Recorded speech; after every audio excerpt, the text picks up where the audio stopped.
Many people think that they have high blood pressure, but in the actual fact, they do not have high blood pressure.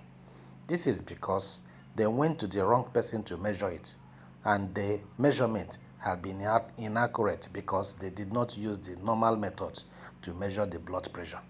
I am going to teach you how you can measure the blood pressure accurately and avoid the problem that comes with a wrong blood pressure measurement. Before I continue, please subscribe to this channel and also hit the bell icon so that whenever we give a new update, you will be the first to get it. Hypertension is one of the greatest killers of mankind. It causes stroke and it also causes heart attack and sudden death. I'm going to use the digital instrument and the manual instrument. This is the SFIG, and the SFIG has different parts. First of all, before you use it, you have to open the mercury channel and be sure that you didn't lock it. The other part of it is the cuff. In that cuff, you have to squeeze it and be sure that you remove all the air in it. After removing all the air in it, you now take the bulb and be sure that you close it, you tighten it so that the air will not be leaking. You see the way I'm tightening it. So after tightening it, you will now keep it and get the stethoscope. The stethoscope has the earpiece and it also has the bell on the other side. Now, before you use it, you put the earpiece at the ear and also touch the diaphragm side and make sure that you are hearing some sound in it just by squeezing it and also by tapping it. You see the way I'm tapping it so that you will hear some noise before you now use it. These are the two instruments that you are going to use. And before you now use it, there is a line at that cuff.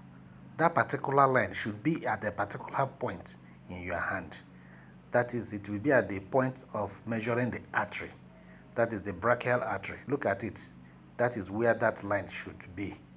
If you put it at the wrong place, you are going to get a wrong reading. So look at how I'm going to tie it. That line is going to be at that particular point that I have talked. So look at it very well. When you are now tying it, you will now tie it to be a little bit tight, roll it around the person, and find a way to put the tail end. By the time you put the tail end, you have put the stethoscope in your ears. Look at the stethoscope. The 2 points of the stethoscope will be pointing out so that it will balance very well in the ear. You put it in the ear and you now take the stethoscope diaphragm side and touch it. Put it at that particular point. Now you take the bulb or the inflector and be sure that it is tight, and you start pumping it. While you are pumping it, you are looking at the mercury column. You will look at it. As you are pumping it, the mercury column will be going up. You will pump it up to the point that you will not be hearing any sound. Remember, your stethoscope is in your ear. You will not be hearing any sound, close to above 200 or so. Then you start to reduce it gradually. What you will be looking for is the first time you are going to hear a sound, boom, boom, that is the heartbeat. The first point you hear the sound is the first point that you take the systole, that you take the first reading. And the point where the sound first disappears is the point you are going to take the second reading. If you are not sure, you repeat it again. You can pump it again and also be listening. The first point the sound starts coming is the systolic. And the point the sound stop at the first time you notice it stop is the diastolic. So when you have noticed that, you will now read it. For this patient, I ask the patient to run so that we'll be able to, for the BP to be higher. So at this point, I got 120/80.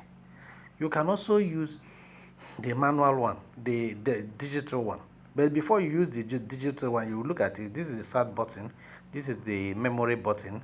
And this digital one is from Lloyd Pharmacy. And if you look at the way I'm using it, you must put it in such a way that the person that is using it must be able to read what is there. That lost pharmacy must be readable by the person. You must be able to read it. It should not be upside down. This is the way it is going to align and give you an accurate reading. If you tie it in a way that you are not be able to read it, you are not going to get the correct reading. Then you start the start button. The first reading is the previous reading that was read, but now it will start inflecting and the number will start going to go up. As the number is going up, it will reach to a point and it will stop and start coming down. You see, it is coming down. It will keep on coming down until at a particular point that it will stop reading. Just look at it. Now it has read 147/88, and there is also another 88, which is the pause. I'm going to turn it the other way around so that you will see what I'm talking about. This is 147/88. This is 147/88. You can now see the reading, and you see that that is the way you can use it digitally, and you can now also use it manually. This is the reading, 88, 147/88, and the pause is 88. You can now put it off. At the end, you put it off and remove the battery.